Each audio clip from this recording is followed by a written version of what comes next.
a son and a son-in-law are both pilots. He flew F-18s. He did his tour in the Middle East, flying over southern Iraq. 45 years before that, I deployed to Vietnam and flew missions over there. So we got a couple of fighter pilots here trying to farm and raise organic crops.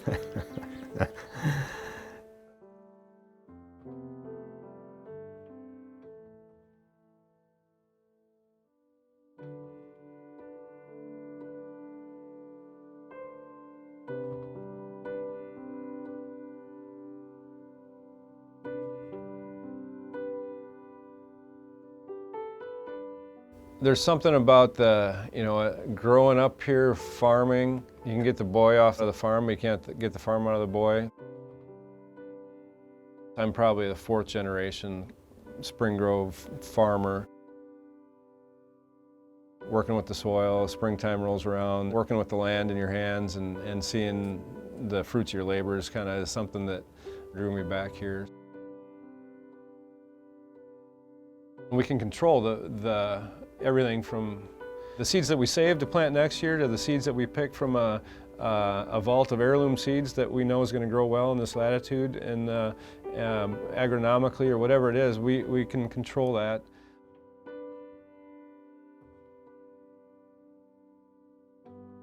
But the more I was out there moving around in the military, the more I saw that there was a need and a niche and for the organic side of things. Other organic farmers, why they do it, and by and large the answer is because it's the right thing to do.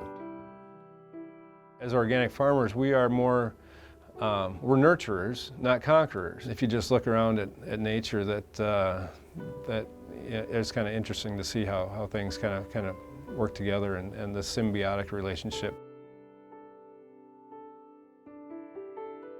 Farmers are pretty independent, but after a while, sitting alone on a tractor for hours can be lonely. Sometimes it's nice just to get out there and that's all you're doing is plowing a field and not worrying about anything.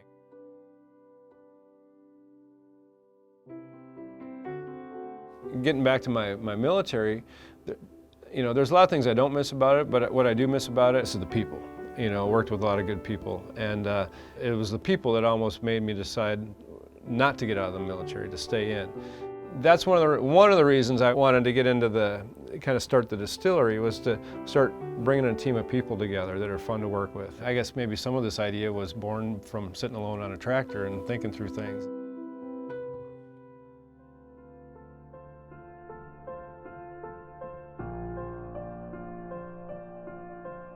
We as a group were the people that were mechanically inclined, chemically engineering inclined, and farmer inclined.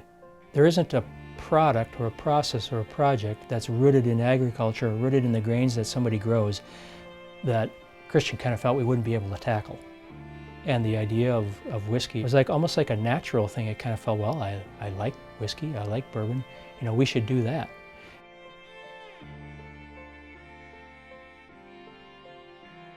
Our goal is to source the best available organic seed, plant it in the best cared for tillable soil, grow it managing the best organic practices and methods, and using what we believe to be some of the best limestone filtered water available. The resources are under our feet or in the field to make whiskey, to make bourbon. We didn't hire a consultant or somebody to train and teach and help us learn a little bit about what to do and how to do it and how to barrel it and how to test it and how to release it and how to market it. We just said, we know how to farm.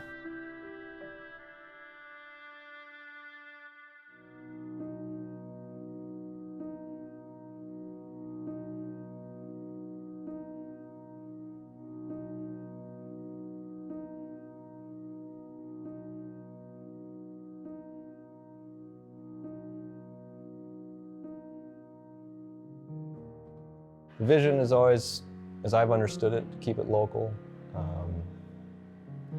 keep it honest. The whole movement to keeping local, organic, and genuine, I guess, is the simplest way I could put it. Nowadays, it's hard to find in a small town.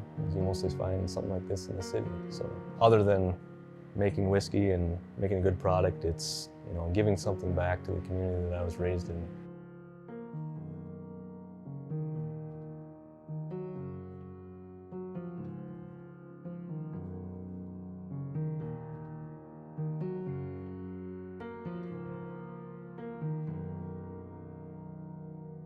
The reason we kind of came back here was the more we'd moved around and lived other places, the more I realized, hey, you know, that place I grew up, that wasn't so bad after all.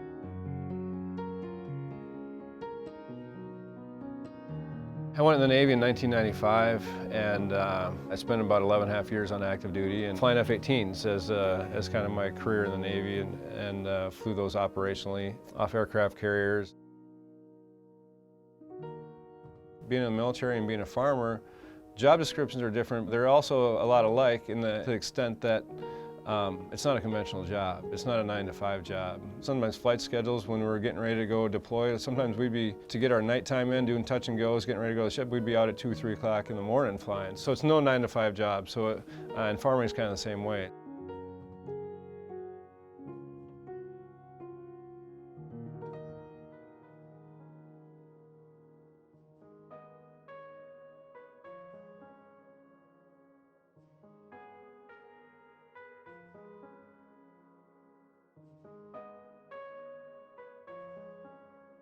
The fact that he flew Navy jets off a carrier, that's a precision.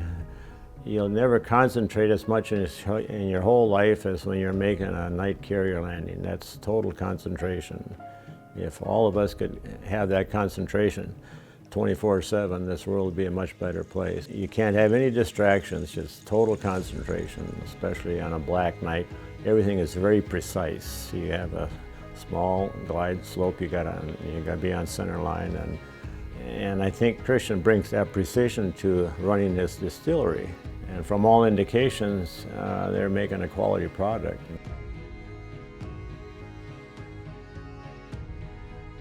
We stack the deck in our favor. Let's get the best seed, the best soil, grow it in the best way, the best water, and try to create the best bourbon, and not focus on making the most money or making money early. We are not a standard whiskey and bourbon maker. We're a premium, unique whiskey and bourbon maker. When the results of that first batch that they opened up the year after they made it, and there's good and bad whiskey, and from all indication they're making good whiskey. And you have to believe that his time flying Navy jets at night off a carrier has had something to do with that too.